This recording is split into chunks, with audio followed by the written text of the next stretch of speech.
हरिओम मेरे प्यारे बच्चों। आज मैं कक्षा 6 के विज्ञान के अध्याय 2 भोजन के घटक के बारे में चर्चा करेंगे और देखते हैं कि इसमें क्या क्या है आप लोग को पढ़ने के लिए। तो बच्चों, अध्याय 1 में हमने उन खाद्य पदार्थों की सूची बनाई थी जिन्हें हम खाते हैं, जो हम लोग भोजन करते हैं, जो खाते हैं, उसकी हम लोगों ने सूची बनाई थी। और भारत के विभिन्न भागों में खाए जाने वाले भिन्न भिन्न व्यंजनों के बारे में भी हमने बताया था, जैसे कि गुजरात में क्या खाते हैं, यूपी में क्या खाते हैं, उत्तर प्रदेश में, महाराष्ट्र में, मतलब हमारे भारत में पंजाब में क्या खाते हैं। हर जगह पे कुछ अलग अलग भोज्य सामग्रियाँ, खाद्य सामग्रियाँ होती हैं जो कि वहाँ के से संबंधित होती हैं।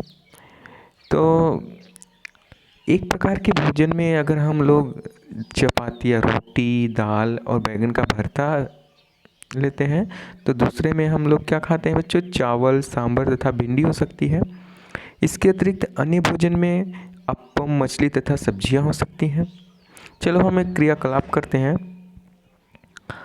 आमतौर पर हमारे भोजन में अन्न से बना कम से कम एक व्यंजन होता है। हमारे आहार में जो भी हम भोजन करते हैं तो उसमें अन्न से, ग्रेन जो होते हैं, उनसे एक व्यंजन तो होता ही है, चाहे रोटी हो, चाहे चावल हो, जो भी हो।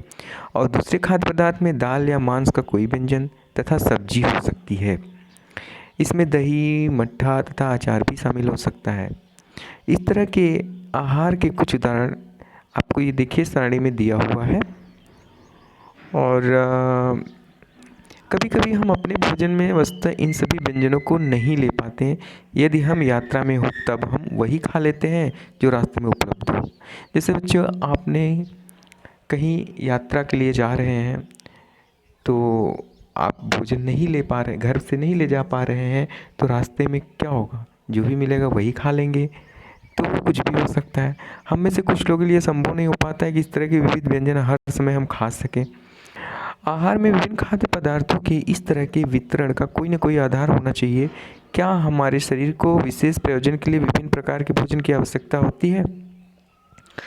चलिए बच्चों, हम देखते हैं विभिन्न प्रकार के खाद्य पदार्थों में क्या होता है। ठीक है, हम जानते हैं कि प्रत्येक व्यंजन एक या एक से अधिक प्रकार की कच्ची सामग्री से बना होता है जो हमें पादपों या जंतुओं से मिलता है।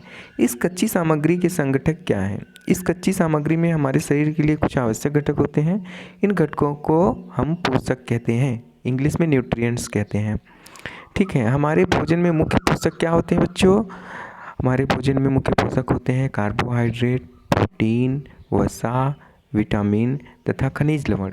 इसके अतिरिक्त हमारे भोजन में रुक्षांश तथा जल भी शामिल है जिनकी हमारे शरीर को आवश्यकता है। रुक्षांश का मतलब बच्चों यहाँ पे जो ऐसे भोजन जिनमें फाइबर होता है, ठीक है, हमारे फाइबर टाइप का, जिसे हम रुक्षांश कहते हैं। जैसे कि आपका, हाँ, क्या सभी खाद्य पदार्थों में ये सभी पोषक उपलब्ध हैं? कुछ साधारण विधियों से हम यह जान सकते हैं किसी की कच्ची सामग्री या पके हुए भोजन में कौन सा एक या एक से अधिक पोषक उपलब्ध होता है।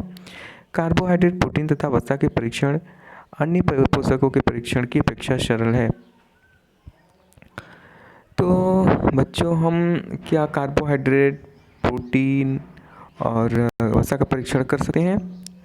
तो हम यहाँ पर चलिए देखते हैं कि कार्बोहाइड्रेट जो होता है ये मंड भी होता है। मंड क्या है? कार्बोहाइड्रेट है। चलिए हम मंड के लिए परीक्षण करते हैं। तो इसमें क्या करते हैं? परीक्षण के लिए इनको क्या लेना पड़ेगा? खाद्य पदार्थ या कच्ची सामग्री लेनी पड़ेगी। जैसे हम आलू ले लेते हैं, इसमें कार्बोहाइड्रेट ही है, मंड पाया जाता है, आपका स्टार्च होता है। या चावल ले लेते हैं, उसमें भी पाया जाता है। तो हम क्या करते हैं कि अगर मंड का परीक्षण करते हैं तो कच्ची सामग्री थोड़ी सी मात्रा में ले लेते हैं और इसमें तनु आयोडीन विलयन की 2 या 3 बूंद डालते हैं। खाद्य पदार्थ का रंग में जो परिवर्तन हो तो उसे देखिए। यदि खाद्य पदार्थ का रंग नीला या काला हो जाता है तो समझ लीजिए कि उसमें क्या है? मंड है। सबसे पहले क्या लेना है? कच्चा पदार्थ लेना है, फिर उसमें हम तनु आयोडीन का विलयन 2 या 3 बूंद डालते हैं और खाद्य पदार्थ का रंग अगर नीला या काला हो जाता है तो किसकी उपस्थिति है, उसमें मंड की उपस्थिति है, स्टार्च है वो, मतलब कार्बोहाइड्रेट का परीक्षण हम इस तरह से कर सकते हैं। दूसरा है प्रोटीन का परीक्षण। बच्चों प्रोटीन के परीक्षण के लिए किसी खाद्य पदार्थ की थोड़ी मात्रा लीजिए। इसमें भी आपको तो किसी भी खाद्य पदार्थ की थोड़ी सी मात्रा लेना होगा। जिस खाद्य पदार्थ का परीक्षण करना है, यदि वह ठोस है तो उसको उसका पेस्ट अथवा चूर्ण बनाना पड़ेगा, बनाना पड़ेगा और फिर हम खाद्य पदार्थ की थोड़ी मात्रा को पीस कर या मसल कर उसके चूर्ण को एक साफ परख नली में डाल दें और 10 बूंद जल डालकर उसे अच्छी तरह हिलाएं। तो आपने जो खाद्य पदार्थ लिया उसका चूर्ण बनाया, चूर्ण बनाने के बाद आपने क्या किया, उसको परख नली में डाल दिया और 10 बूंद जल डालकर उसे अच्छी तरह हिलाएं। अब ड्रापर की सहायता से परख नली में 2 बूंद कॉपर सल्फेट का विलयन तथा 10 बूंद कास्टिक सोडा का विलयन डालिए। क्या करना है आपको, अब ड्रापर की सहायता से आपको उस परख नली में 2 बूंद कॉपर सल्फेट का विलयन तथा 10 बूंद कास्टिक सोडा का विलयन डालना होगा और उसे अच्छी तरह से हिलाना होगा। फिर हिलाने के बाद कुछ मिनट में हम देखेंगे कि परख नली में जो पदार्थ होता है वो बैंगनी रंग का हो गया। अगर बैंगनी रंग का हो जाता है तो उसमें प्रोटीन है, अगर बैंगनी रंग का नहीं होता है तो प्रोटीन नहीं है। तो इस तरह से हम प्रोटीन का परीक्षण कर लेते हैं बच्चों। अब हम आते हैं तीसरा वसा के लिए परीक्षण।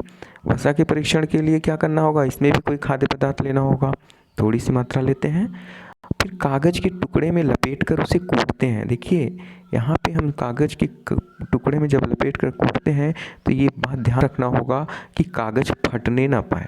ठीक, अब कागज़ को सीधा कीजिए और ध्यानपूर्वक देखिए कि इस पर तेल के धब्बे कागज़ को किसी प्रकार के प्रकाश के सामने लाना होगा।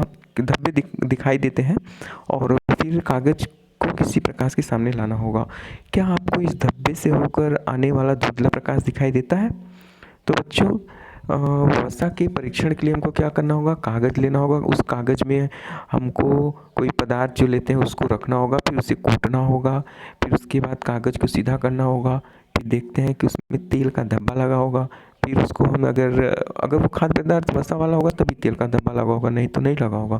फिर उसको हमको ले जाना होगा प्रकाश के सामने, तो देखेंगे कि हमको धुंधला प्रकाश दिखाई देता है। तो कागज़ पर तेल का धब्बा खाद्य पदार्थ में वसा की उपस्थिति को दर्शाता है। तो इस तरह से बच्चों हम कार्बोहाइड्रेट, प्रोटीन और वसा का परीक्षण करते हैं। और